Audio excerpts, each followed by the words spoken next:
আসসালামু আলাইকুম বন্ধুরা, আশা করি সকলে ভালো আছেন। বন্ধুরা, শুরু হয়ে গেল পবিত্র রমজান মাস।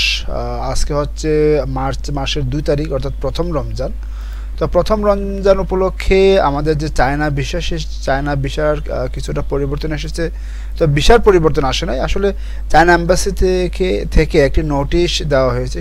তো কি সেই নোটিশ, সেটি আজকে আমি আপনাদের সাথে শেয়ার করব। তো বন্ধুরা, এ রিলেটেড আরও ভালো ভালো ভিডিও পেতে হলে অবশ্যই আমার সাথে থাকতে হবে, এবং আমার চ্যানেলটি যারা নতুন দেখছেন আমার ভিডিওটি, অবশ্যই আমার চ্যানেলটিকে সাবস্ক্রাইব করে আমার সাথে থাকবেন। যাই হোক, এটা হচ্ছে চায়নার যে এম্বাসি, যে ভিসা সেন্টার, সেই ভিসা সেন্টারের গভর্নমেন্ট, সেই ভিসা সেন্টারের ওয়েবসাইট। তো এই ওয়েবসাইটে যদি আমরা একটু আসি, দেখতে পাচ্ছেন যে 2025/3/2 অর্থাৎ হচ্ছে মার্চ মাসের 2 তারিখ, অর্থাৎ হচ্ছে আজকে একটি নোটিশ আসছে। আজকে যেমন মনে হচ্ছে মার্চ মাসের 2 তারিখ, আজকে এই নোটিশটা আসছে। সেটা হচ্ছে working hour adjustment notice during Ramadan from 1st March to 31st March, অর্থাৎ হচ্ছে এই 1 মার্চ থেকে 31 মার্চ পর্যন্ত our working hours will be adjusted as বেলু।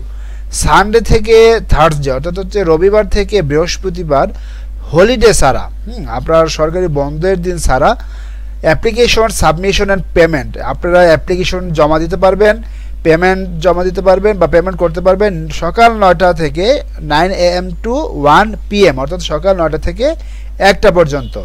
আপনি শুধুমাত্র পাসপোর্ট জমা দিতে পারবেন এবং পেমেন্ট করতে পারবেন, ফি পেমেন্ট করতে পারবেন 9টা থেকে 1টা পর্যন্ত। এটা শুধুমাত্র রমজান মাসের জন্য, 1 মার্চ থেকে 31 March.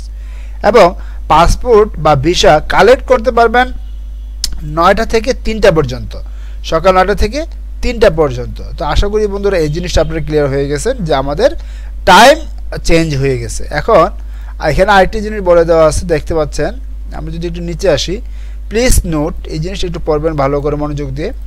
Before you come to visa centre to submit your passport, অর্থাৎ আপনারা পাসপোর্ট জমা দেওয়ার ঠিক আগে আপনার ডকুমেন্টগুলা অনলাইনে ওরা চেক করেছে কিনা। আপনি অনলাইনে যে সাবমিট করবেন ডকুমেন্টগুলো এবং আবেদন, আপনার অ্যাপ্লিকেশন, তো সেই অনলাইনে সাবমিট করার পর ওরা আপনার অনলাইনের ডকুমেন্টগুলোকে যাচাই বাছাই করবে, এবং যাচাই বাছাই